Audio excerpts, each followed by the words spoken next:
I hope that you're doing good today.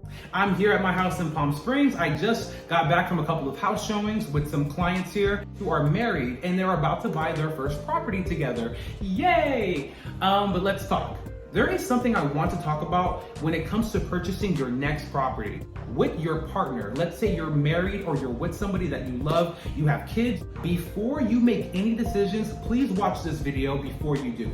You're most likely going to purchase this home with them on the loan as well. So that means two people have a loan on this one house that they're buying together. No. But trust me, you both still are gonna have a way to own this home together. There's just a way to go about it, so that way you make the right financial decision for you, your family, and everybody involved. Now, the first benefit of purchasing a home without your partner involved is that only one person accumulates the debt for the house that you both buy together. Wait, hold on. If we buy it together, how does one person only accumulate the debt? Antonio, what are you doing to me? Hold on. I got you, promise. Now, like I said, you both have every intention to live in the home, you want to buy the home together. You are the one person I'm talking to who really wants to buy the home, but maybe your wife, your husband, your girlfriend, your boyfriend, whoever, they really aren't interested, but they're gonna do it with you. Okay, so you both get pre-approved, you send your tax returns to your lender, you send the pay stubs, all the information, you're both approved, and now you both have $500,000 in debt for the new house that you bought. That's kind of common, right? It is. However, there's a better way to do it. What you should do is only use one pre-approval if you can. So for example, if you are able to purchase the $500,000 home with your spouse and you can be the only person on the pre-approval, you don't have to have your spouse on the loan to buy this house, then leave them out of it for now. Because now you're the only person that has that debt. It's only gonna show on your credit report as the $500,000 debt. Your debt will not go to both people that are involved with buying this home if it's just one person on the loan. Remember, one person just gets the debt and the other person, they don't get any debt. And you're probably thinking to yourself, well, that ain't cool. That ain't fair. Like, if we're buying this house together, why can't they be on the debt with me? This is where it gets fun, okay? Second benefit on why you should purchase your next home without your spouse involved. Your spouse will have a higher and greater chance to get another pre-approval that will allow you guys to buy another house together in like 3 to 5 years, hopefully, right? Isn't that the goal? I hope it is, because if you are investing in real estate, you don't just want to buy one home. And a lot of times my clients, thinking that they have to be on the loan together, they do it, and then now both of them have the debt, where in this scenario, if you do the first benefit, buying by yourself, only one person accumulates the debt, and now in 3, 4, 5 years, when you both are ready to buy another place together, you guys still have your name on the first house together, just one person doesn't have the loan on it. So now that one person who didn't use their name on the first loan for the first house, they can now go here 3, 4, 5 years later and buy your second home together.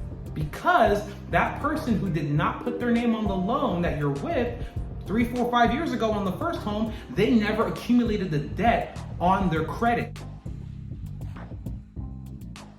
You follow me? So yeah, they get away with not showing the debt on their credit or their credit report if they're not on the loan with you for the first house.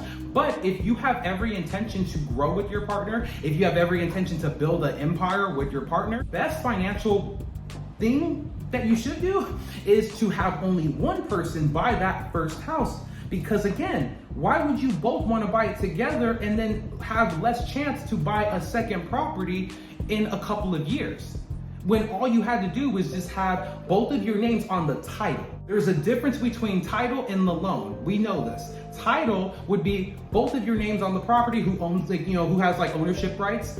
Now the loan is pretty much how you got the pre-approval and how you were able to purchase the home with the bank, with the lender that you worked with.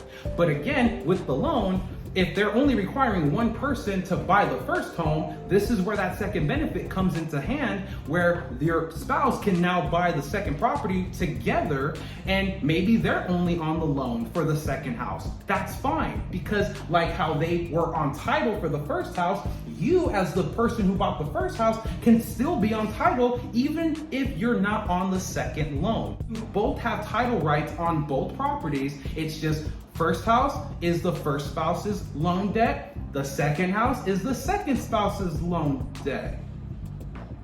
Or I mean the only spouse.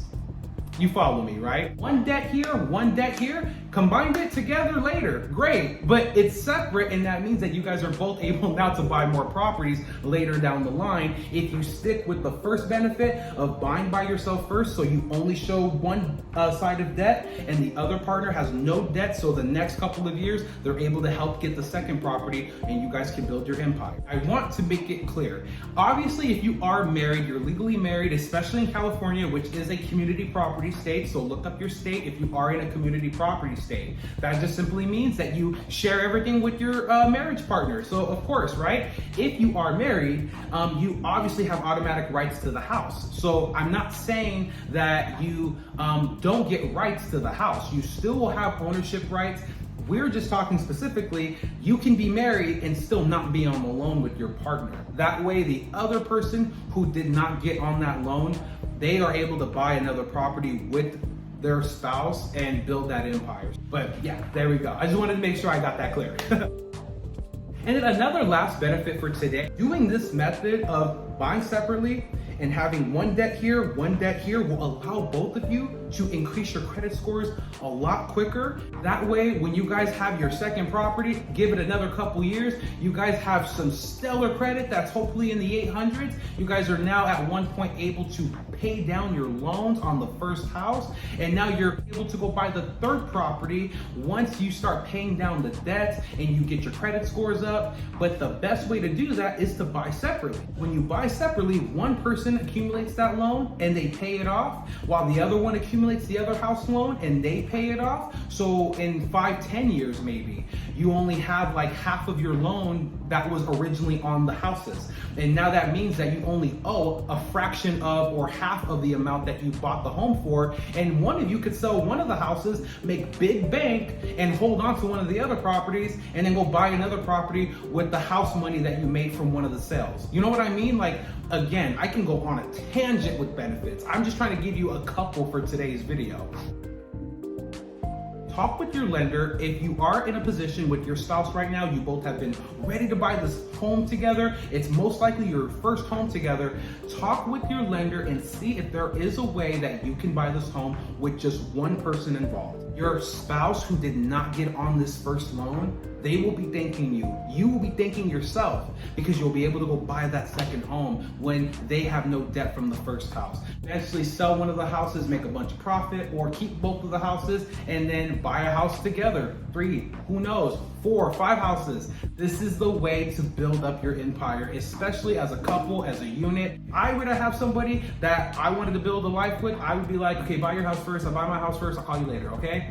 But seriously, thank you guys so much for watching today's video. If you guys are interested in more videos like this, please comment below. Let me know what you thought of this video. Until then, go be amazing.